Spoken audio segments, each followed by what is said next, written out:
So why don't we add a little bit of truth to the various things? Oh, look, I haven't got my hat on for a change. Yeah. So basically, I had some various court statements written to me before I left my home. Whilst I was living on a mate's sofa with a damaged back severely, had my actual physiotherapist appointments withheld from me by my wife's at the time vapid friends, as well as her breaching my bail with my daughter to try and get me react in a manner that wasn't actually going to happen. Now, what they put in those statements was the most disgusting and malicious rubbish I've ever written in my life. Read, my bad. Yeah, because I didn't write a statement, nor did I have any of my friends write statements, so I didn't think it was a fair thing to do. What they did was use basically every single nasty trick in the book. That actually happened to me when I was a child, because I was beaten regularly, pretty much went through various forms of abuse. No sexual abuse, I will be honest with you. If it was from my grandfather and my grandmother, my life would have been pretty much hell. But it's where it went. Now, because of that, they decided to use everything they could against malicious statements against me to keep me away from my children and try and win in family court to justify dragging my ex into drugs and various other things. Now, did I do any form of recreational drugs when I was younger? Yeah, I did. I smoked a little bit of this, sniffed a little bit of that when I was younger. It's not really the thing anymore for me. I do have a rollie every now and then, I'll be honest with you. It's because I live outside and it's boredom, lack of food, things like that. So yeah, although I'm trying to vape now, to be honest with you, just to get out of the habit of that. But to be honest with you, as soon as I've got someone to live, it will be gone. But yes, so they tried to use every nasty malicious thing against me from when I was a child, which I found pretty sickening for Sarah Jane, to be honest with you, being she signed her name to it, although the signatures really look that authentic. It's quite interesting, really. And it will be seen in court and in the papers. The people are toxic, vapid, nasty bullies around her and seem to think they've got a right in bowling into people's lives and using basically every lie that's used pretty much against most man when it comes to coercion and control, which has been documented to be basically, well, a fallacy now. Excuse the pun. Basically, it means that it turns out 60% of the men accused of coercion, do you remember this? Yeah, have actually been coerced themselves, and it does appear to be by toxic, vapid females who like to interfere in other people's lives. Oh, because, she's never coming out, what, with you lot getting pissed and doing drugs? I'm not surprised. She was a decent, hard-working mother. And we were going through what? All this stuff with the microwave torture, etc., and all the rest of it? Yeah, we were. And am I getting sick and tired of listening to this rubbish with people hacking into my intellectual property, thinking they have a right to mess around with my brand that I built myself and the qualifications I gained whilst being homeless, whilst all this was still going on with the use of various forms of microwave tech, etc., which will be proven. We're in an airplane flight path, people, and that comes out, that might be a bit more relevant as well. So obviously, no, it's mental health. No, it isn't mental health. There's nothing wrong with my mental health, don't advise me.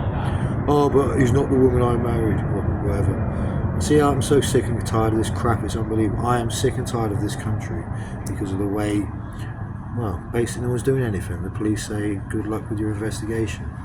Get your own evidence.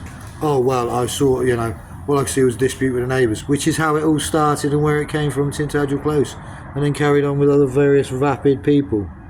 Now people seem to think that they're going to get away with this. They're not. What can I tell you? Sarah Jane was a lovely woman. She was used and abused. She was bullied. I became homeless many times when I was younger because she was being bullied by my actual mum at the time. But no, they didn't want to listen. I became homeless a number of times to back Sarah Jane up for people not taking advantage of her. But that apparently wasn't even thought about. It's not the first time in my life I've had my life pulled apart to make sure that Sarah Jane was safe, not being, harassed, bullied or anything like that, or taken advantage of. But no, they've done that to her as well. So you vapid people, you little terrorists wannabe selling Andover, when I do grab hold of you, so no matter how long we've known each other, or what you think you've done to help this, that and the other, or done to show the world this has already been done, it's already documented case law, which means basically, people, you are the most nasty, disgusting people ever from Andover. I guarantee it, and there'll be no backing from me, You've kept me from my children for no reason. You caused me to lose the woman I love for no reason other than the fact that I was honest and told her the truth, and the so-called experts around her who don't know a bloody thing about anything to do with any form of technology, listening tech and all the rest of it, and yet they're supposed to be experts because you chose to speak to them, Sarah Jane, rather than to speak to your family. You put them before our children, our marriage and anything else, because you did what was best for you and our children, is what it says in the email I've got. and social services backed you on driving under the influence of drugs, which says a lot about Hampshire County Council, social services and all the other crap. It's utter rubbish. You're a joke. Test Valley Council breached my human rights by actually stopping my booking before finishing my qualification, which would have then been able to support myself yet again. Well, no, you could have taken a house in Bursden. Yeah, I'm not signing for a Big Brother experiment, mate. I know my rules. I know my laws. I know my rights in this country. My rights. That's what we're talking about here. My rights as a human being, which is what's been invaded. The rights of my children, the rights of my ex-wife, Sarah J. Marshall, were also invaded. And it's been done more and more. Am I having this like this? No, it ain't finishing like this. I'm having my day in court. I'm having my day in the press. I'm having this come out to everyone. And if you don't like that, I don't care, people from Andover. Now, if you think you're big, bad, and this, that, and the other because you've got this background, I'm not impressed. My background was a little bit different. I worked in London in a suit and opened the door. Yeah. I wonder what else I did. That'll come out as well, won't it? I wonder what else people don't understand. Well, we didn't know about this, we didn't know about it. Yes, because you're not supposed to. You think you have a right to know about everyone's lives, you have a right to peer into their world. No, you don't. If you're invited in, fair enough. If you're not, keep your nose out. Use my daughter to breach my privacy, invade my laptop, invade my emails, and you think social service can give you right? Oh, with parental, yeah, parental.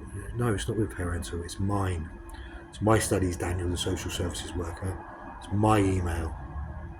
She hasn't got a right to go into it when it involves my university degree. No one does. There is no counter-suitage. There is no right to this, right to that. It's my studies. No one else. So, Daniel, the social service worker from Andover, I'm looking forward to having you in court. Oh, you could be off your backside doing this, doing that. What? When I was on morphine for a back injury, diazepam for a back injury, and Oromorph for a back injury, and 8 tramadol a day for my back injury. And I was currently receiving physiotherapy and couldn't go to the gym for 4 months because I couldn't stand up. But apparently, according to you in your little child conference, I could be off the sofa doing this, doing that. Or I could be out, rather than doing this, spending money, I could be out spending money on my children, but we had an arranged day out planned. But then one of the vapid little toxic witnesses, well, suddenly she was going instead of me. I don't like it. So what's going to happen is the truth's going to come out, and I don't care if you don't like those facts. Yeah, what is it? Oh yeah, snitches get stitches. Really? Really? Snitches get stitches, do they? And terrorism doesn't get bargained with. Remember that. Do not negotiate with terrorists. Neither do I. Remember that. I don't negotiate with terrorists. And that's what you are, cyber and domestic terrorists. See you soon. Sorry, it's a bit of a rant, guys, but obviously this is what's supposed to happen, so there you go. So, domestic and cyber terrorism in Andover, Hampshire. Starting in Tintagel Close, 70 Tintagel Close, and moving on to Acre Court and various places other than that. Think about that, Andover.